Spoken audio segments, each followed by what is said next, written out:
Hoy se cumple el plazo para la entrada en vigor del Sistema Nacional Anticorrupción y de los sistemas en los estados. En el caso de la Federación, como sabe, no se completó porque no se nombró el fiscal anticorrupción ni los magistrados anticorrupción, pero en los estados quizá todavía es más desolador el panorama. 2 estados que recientemente tuvieron alternancia no completaron la reforma legal, junto con otros 6 que también están en falta, pero el resto hizo procesos al vapor y en la mayor parte de los casos en lo oscurito, sin discusión ni una visión pública que pudiera dar seguimiento a lo que se acordaba. Hay muchas deficiencias en estos procesos y de esto vamos a hablar hoy con 2 activistas que estuvieron presentes en los casos de Coahuila y de Sonora, además de una organización gubernamental que ha dado seguimiento a las prácticas de gobierno abierto para ver cómo hicieron para legislar en esta materia. Soy José Buendía, gracias por estar con nosotros en este programa en el que todas las ideas se pueden cuestionar siempre que se debatan. Vamos a ver unos datos de contexto y venimos a nuestro foro a tener nuestro debate de hoy. Si el Sistema Nacional Anticorrupción entra en operación incompleto, el panorama en los estados es aún más desalentador por falta de reformas en las constituciones locales y de leyes que los homologue, a pesar de los escándalos en más de una docena de ellos por enriquecimiento inexplicable de gobernadores y desviación de recursos públicos. Incluso Chihuahua y Veracruz, estados en los que hubo alternancia tras destaparse escándalos de corrupción, encabezan la lista de 8 entidades que no cumplieron a tiempo. Hay además 6 entidades que no cuentan con la ley local, a pesar de ya haber reformado su constitución. Y son Baja California, Ciudad de México, Colima, Jalisco, Tabasco y Tlaxcala. Pero no se trata solamente de contar con las reformas y leyes para instalar el sistema, sino que esté bien hecho y figuras como el fiscal o el contralor cuenten con suficiente independencia para investigar, perseguir y sancionar los actos de corrupción. En varios estados como Campeche, Coahuila, Guerrero y Yucatán, el proceso se ha hecho al vapor y sus leyes fueron aprobadas a marchas forzadas la semana pasada. En el caso de la Ciudad de México, la Asamblea Legislativa se adjudicó los nombramientos clave del sistema para reforzar el control legislativo en caso de alternancia en 2018. Por ejemplo, la Asamblea Legislativa se asignó el nombramiento del fiscal por mayoría simple, cuando la Constitución local marca que debe ser por 2/3 partes y a propuesta del jefe de gobierno local, y no por el Consejo Judicial Ciudadano, figura creada también en la Constitución local. Asimismo, el secretario técnico y el Comité de Participación Ciudadana también serán elegidos por la mitad más 1 de los diputados locales, cuando el secretario a nivel federal lo elige el propio Comité Ciudadano, elegido a su vez por una comisión de selección y no por el Poder Legislativo. Especialistas y activistas ciudadanos han manifestado su preocupación por llevar las reformas legales al plazo límite y que las legislaturas locales no hayan aplicado normas de parlamento abierto e impusieron procedimientos contrarios a los establecidos en la ley marco que rige todo el Sistema Nacional Anticorrupción. En la Ciudad de México, por ejemplo, la Asamblea Legislativa aprobó 11 leyes en una polémica sesión en la que legisladores y activistas denunciaron que se estaba desvirtuando el sistema al aprobar normas que le restan autonomía. En Coahuila, la Alianza Anticorrupción denunció que la discusión del dictamen de ley ocurrió a puerta cerrada. Además de leyes inconclusas, es evidente el retraso en el nombramiento de los comités de participación ciudadana, instancias que deberán ser autónomas. En cuanto a los fiscales estatales anticorrupción, solo 7 entidades los han nombrado: Chiapas, Morelos, Oaxaca, Puebla, Querétaro, Tamaulipas y Sonora. Pero en casi todos los casos, los designados fueron cuestionados por la sociedad civil. ¿Qué esperan en este contexto de lucha anticorrupción en los estados, donde se han detectado los mayores escándalos anticorrupción con 9 gobernadores investigados y algunos procesados como Javier Duarte en Veracruz o Roberto Borge de Quintana Roo? Eso hoy tenían que haber estado listos el Sistema Nacional Anticorrupción y de todos los estados, pero ¿cuál es el panorama? ¿Cómo se ha dado este proceso en las entidades federativas? De eso vamos a hablar hoy en Opiniones Encontradas. Muchas gracias por estar con nosotros y además me da mucho gusto poder entrar a este tema desde lo local, porque generalmente se ve solamente lo que está pasando en la federación y en lo nacional, pero en los estados ocurren y están ocurriendo procesos muy importantes al respecto de este tema, y por eso me da mucho gusto que esté la directora de Sonora Ciudadana. Muchas gracias. Leticia Cuesta, por estar con nosotros. Gracias. Un placer tenerte. Por supuesto, la Coordinadora Nacional de México Infórmate, que es Leonor Gómez Barreiro. Muchas gracias. Gracias por la invitación y abrir estos espacios de diálogo. Un placer. Y Guillermo Ávila, de Fundar. Hola. Muchas gracias a los tres. Empiezo contigo. Ustedes estuvieron dando seguimiento a los estados. Si tuvieras que hacer, digamos, en muy pocas palabras el diagnóstico de cómo fue, digamos, los principales problemas y además cuál es el estado del arte en los estados respecto a los sistemas anticorrupción, ¿qué dirías? Mira, lo que buscamos fue revisar si los congresos en los estados se abrieron a las organizaciones de la sociedad civil para discutir estas reformas tan importantes, ¿no? Las leyes secundarias de los sistemas locales anticorrupción, las que les dan forma.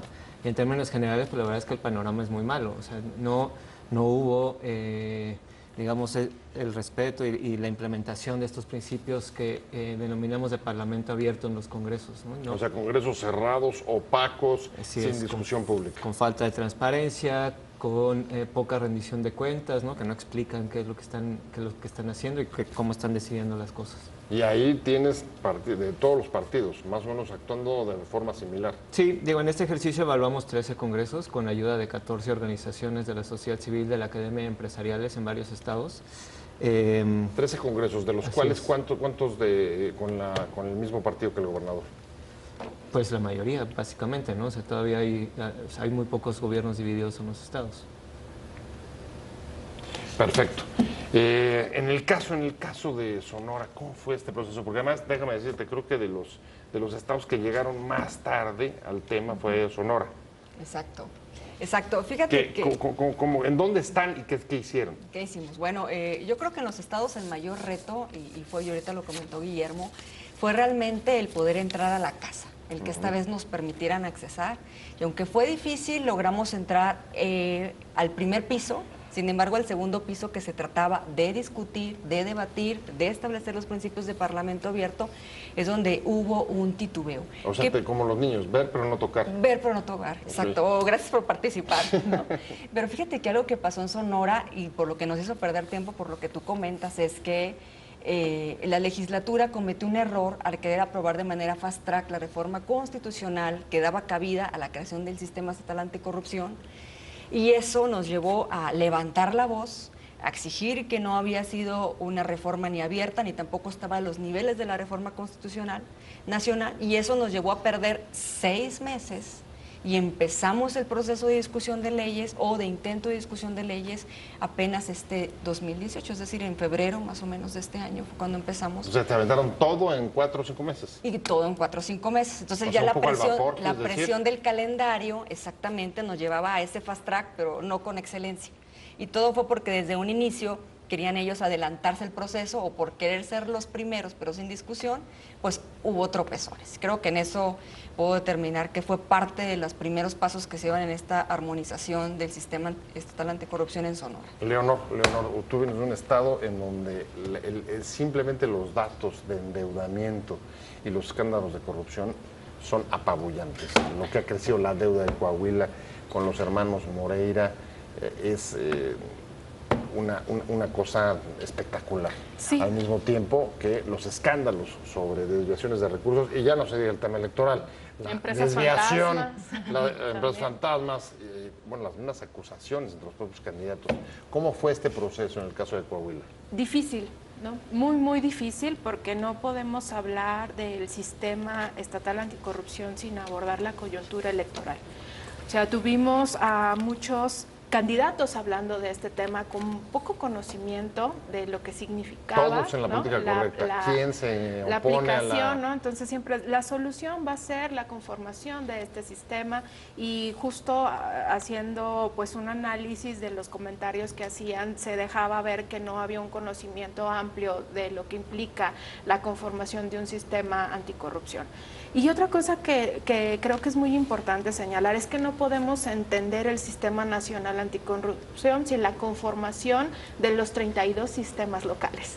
Entonces, si nosotros deseamos hablar de un correcto modelo de implementación del sistema nacional, también tenemos que poner los focos en lo que está ocurriendo en las entidades y estar exhibiendo qué es lo que está pasando en las entidades, ¿no? Y justo qué es lo que ocurre en Coahuila.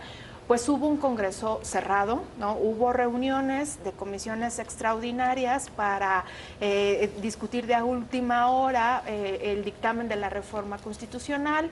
Después ya hubo la aprobación de la ley estatal anticorrupción a escasos días, ¿no? de vencerse el plazo, después de la coyuntura electoral, ¿no?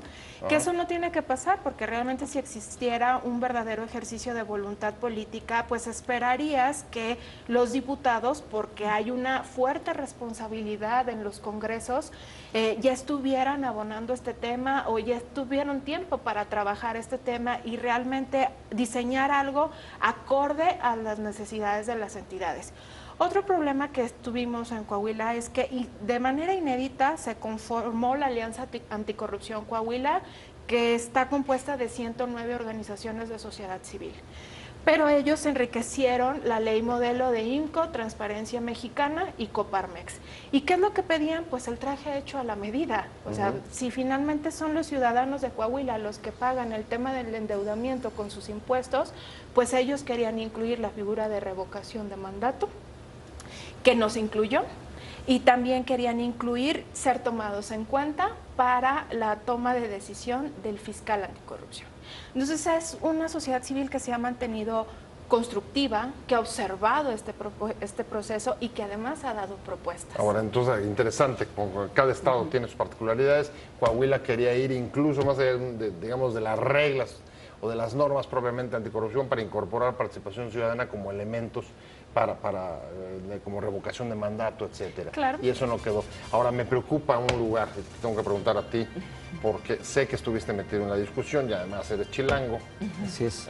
O de feño, ya no sé, porque no sé cuál es nuestro gentilicio, y es la Asamblea Legislativa. Oye, ahí lo que estoy entendiendo es que hay una coalición que se arma de los partidos con el jefe de gobierno, con el PRD, y más bien asignan a la Asamblea la capacidad de designar a las piezas claves del sistema, previendo la posibilidad de que la ciudad cambie o haya una alternancia en 2018.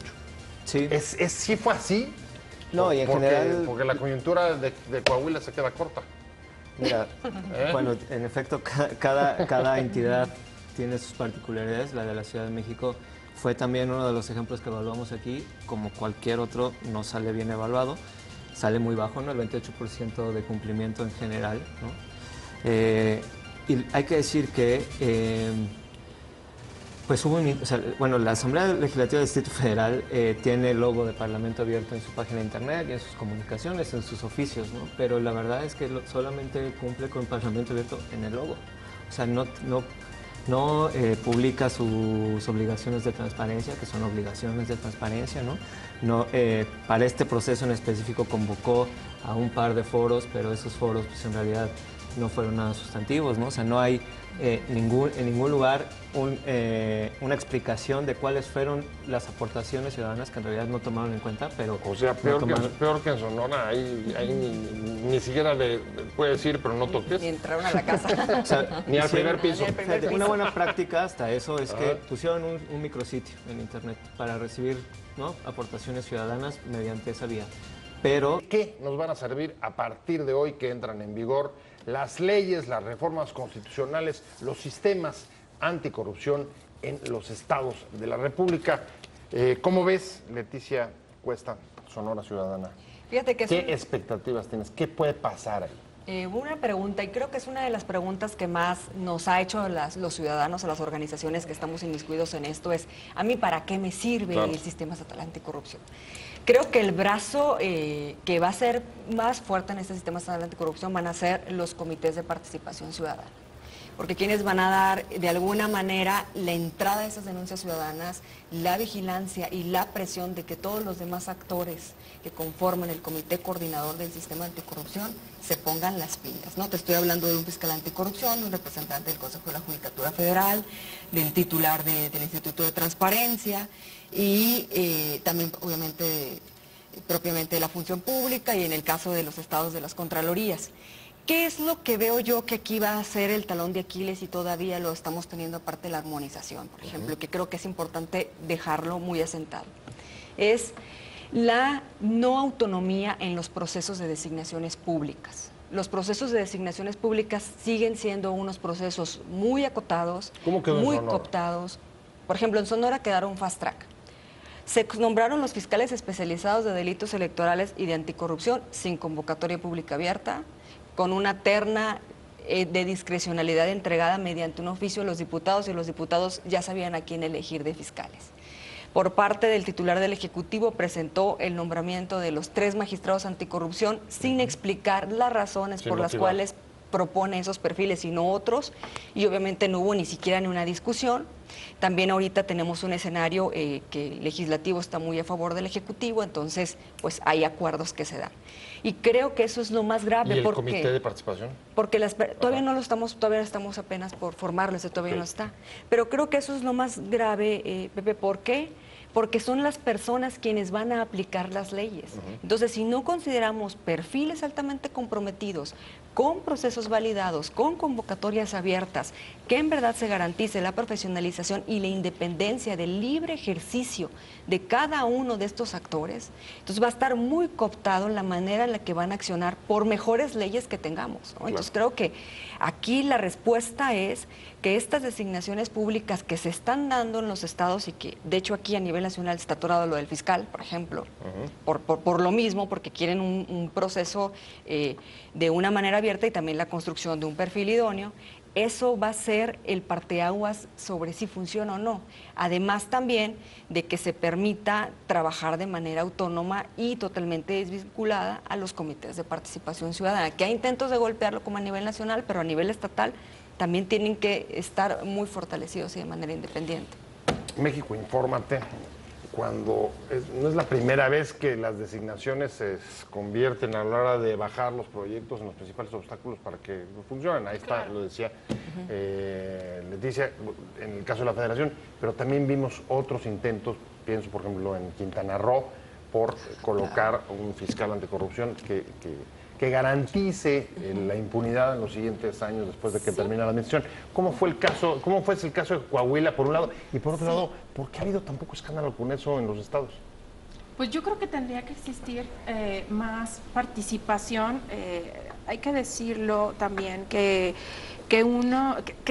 es burocrático el sistema anticorrupción y sociedad civil en las entidades no todas tienen como las mismas capacidades para poderle hacer frente a un diseño institucional como el que se está contemplando. Eso por un lado. ¿Qué ocurre en Coahuila con el tema de las designaciones? Es que pareciera que como el pastel ya está en el horno desde hace tiempo. Entonces, en el 2014 se designa o se ratifica un fiscal que es justo Armando Platas, con el que vamos a arrancar la conformación de este sistema anticorrupción. ¿Por cuánto tiempo que no ha destacado por 8 años y que no ha destacado precisamente por tener a los culpables del endeudamiento. Es el fiscal que nombró el gobernador Moreira. Entonces, exacto, si nosotros lo vemos desde esta perspectiva, el Comité de Participación Ciudadana pues tendrá que nacer sólido. Ahora, en la parte de la profesionalización coincido, pero no necesariamente tiene que ser gente focalizada en el tema de fiscalización o de rendición de cuentas o de transparencia. Creo que en las entidades deben incluirse defensores de derechos humanos, sobre todo en una entidad como Coahuila, donde tenemos problemas con desapariciones o problemas con patrocinio, ¿no? Que también ahí tenemos un grave problema. Tenemos que incluir a personas del perfil de defensores de derechos humanos en el Comité de Participación Ciudadana en lo ideal, y la otra figura es también que tengamos un perfil dedicado a la defensa del tema tema ambiental, porque también Coahuila tiene un problema fuerte con eso y creo que las entidades pueden compartir corrupción esas no cosas. solamente son leyes anticorrupción, sino Exacto. de derechos humanos. Hay corrupción, hay no solo derechos transparencia, humanos, rendición ¿no? de cuentas, sino derechos humanos. Derechos humanos y el tema ambiental también tendrá que considerarse en muchas entidades. Voy contigo porque ustedes digamos, traen la panorámica de los distintos estados. A ver, ¿qué es más peligroso? ¿Qué detecta como una mayor amenaza para el funcionamiento del sistema? Digamos, la falta de prácticas de gobierno abierto o la falta de contrapesos entre los ejecutivos y los congresos locales. Por ejemplo, en términos de las designaciones, sin duda un problema es que haya congresos que responden a los intereses del gobernador y no a los de los grupos ciudadanos que los eligieron, ¿no? Justamente lo que empujamos sociedad civil es que las designaciones se den con base en el equilibrio de poderes. Por ese lado, digamos, en la forma muchas de las leyes están cumpliendo. Pero ¿y si no hay ese equilibrio de poderes, tú cómo le haces? Y el contrapeso en este caso lo tendría que, o sea, los congresos se tendrían que abrir para que el contrapeso sean los grupos de sociedad civil, ¿no? Tanto de organizaciones como Fundar, como Sonora Ciudadana, como México Infórmate, como otras que hay en otros estados, como el sector empresarial, que ha estado muy metido en este tema también, el sector académico, que también ha empujado las leyes anticorrupción. Todas estas, o sea, esos también deberían de fungir como contrapeso a la falta de contrapeso, ¿no? A la falta de equilibrio de poderes y a la falta del ejercicio del control legislativo que tendrían que hacer los congresos hacia sus ejecutivos. O sea, si pusiéramos en pocos palabras, si fuera un tuit, ni se abren ni se abruman. Así es. Voy a un pues de los sistemas anticorrupción, tanto a nivel nacional como en los estados donde las entidades federativas están obligadas a homologar sus leyes, sus constituciones con el sistema nacional. Y hoy, que tiene que estar listo, podríamos hacer, quizá a manera de conclusión, un balance general. Leticia Cuesta, Sonora Ciudadana. ¿Cuál sería tu balance de Sonora? Mira, yo creo que el monstruo sistemático aún se sigue alimentando. Y es momento de seguir luchando en cambiarle la dieta para que se vuelva saludable. Y saludable para los ciudadanos. También, por otra parte, no nos movemos, no nos bajamos de la raya. Los de la sociedad civil seguimos de pie. Y como lo dijimos en nuestro posicionamiento de ayer, ¿no? O sea, vamos por más. Ahora, ¿esta es la dieta que hay que darle al monstruo? O sea, ¿crees que esta dieta es suficiente lo que quedó? No, o sea, con no, lo no, que, no, con lo la que dieta hay. no, la dieta que hay que estarle cambiando es precisamente dotarlo de más apertura, de incidencia para poder lograr procesos abiertos en los cuales gentes, perfiles diferentes, no del mismo origen de los tradicionales, entren a formar parte de la toma de decisiones.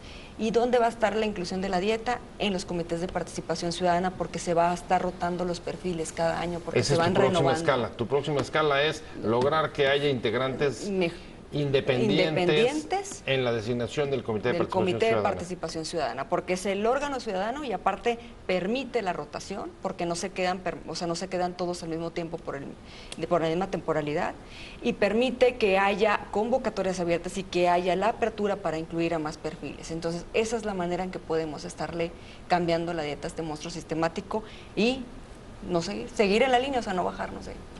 Leonor Gómez, México Infórmate, ¿cuál es tu balance de Coahuila? En Coahuila hay 45 días claves, que son los próximos, donde se va a asignar todo. Bueno, el fiscal no, ya lo tienes. Bueno, ya lo ese traes. ya. Pero el Comité de Participación Ciudadana, el Comité de Selección y las otras figuras que lo que conforman el sistema local. Entonces son 45 días de mucho trabajo para sociedad civil, para pues poner a prueba sus capacidades en cuanto a organización.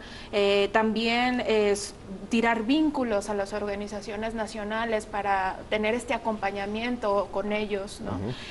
Porque eso sí es muy importante, que podamos tener organizaciones como Fundar, como las organizaciones que saben y conocen cómo fueron sus procesos de designación, que los transmitan para saber qué retos enfrentamos también desde lo local. Considero que la participación ciudadana es buena, no necesariamente se están generando las condiciones por parte del gobierno para la participación, al contrario, hay muchísimas resistencias. ¿Qué significa eso? Pues porque que el tendríamos que gobierno... tener un Congreso abierto, por ejemplo, para garantizar un buen espacio de participación ciudadana, y estas condiciones O sea, no una se han dado. expresión de las resistencias a la anticorrupción es los congresos opacos, Sí, por cerrados supuesto, y el no debate. porque Parlamento abierto habla de la participación ciudadana, y si estás fallando desde ahí en las convocatorias, en los documentos y todo lo que se emite, pues sociedad civil no está trabajando en las condiciones ideales, pero está trabajando, está observando, y el proceso en sí ya es enriquecedor para la sociedad civil, que se empieza a activar desde lo local. Eso es importante, entender que esto no es algo de la noche a la mañana, no porque mañana salgas con un sistema anticorrupción aprobado significa que no vas a amanecer sin corrupción. Eso no es así, es una cuestión de largo aliento, de fortalecernos, y también una gran oportunidad para que los locales y los nacionales empiecen a construir muchos puentes, mucho diálogo, y se conformen acciones en conjunto.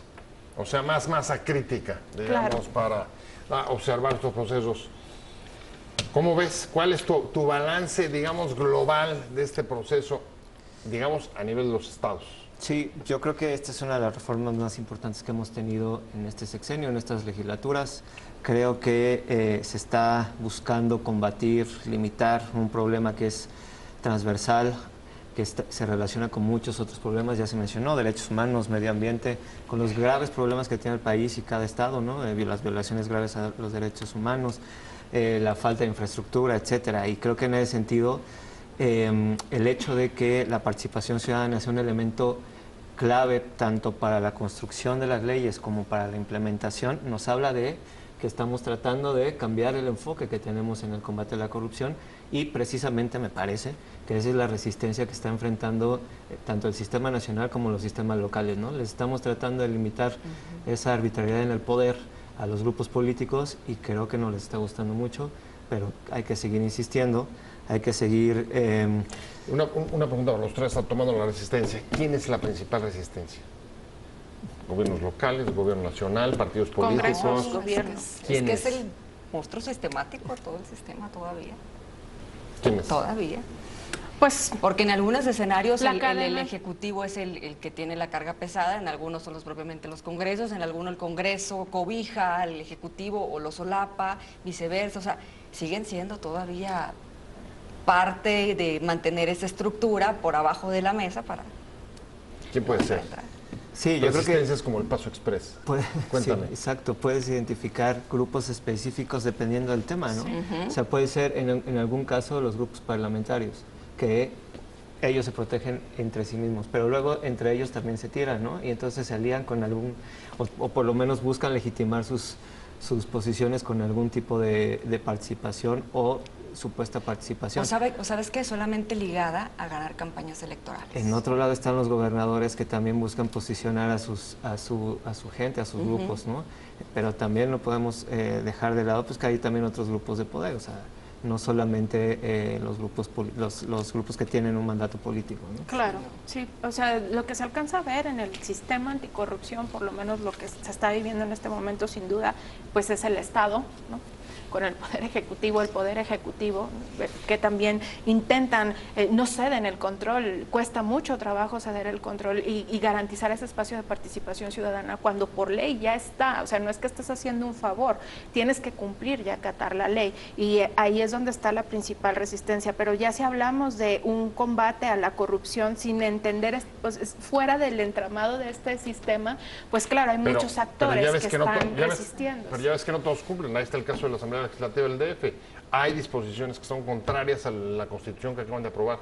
Así es. Sí, O corrígeme tú si me No, equivoco. así es. por o sea, intereses personales o de agenda propia, ¿no? De cada uno Tú de decías ellos. coyunturales, electorales. Ya me voy. Muchas gracias a los tres. No, muchas no, gracias. gracias. Leticia Cuesta, muchísimas gracias. No, gracias. Sonora Ciudadana, muchas gracias por haber venido. Gracias. Muchas gracias. Leonor Gómez Barreiro de Gracias. México Infórmate. Y muchas gracias, Guillermo Ávila. Gracias a los tres por haber estado No, con nosotros en gracias, Opiniones gracias a Contadas. Nos vemos ustedes. aquí mañana.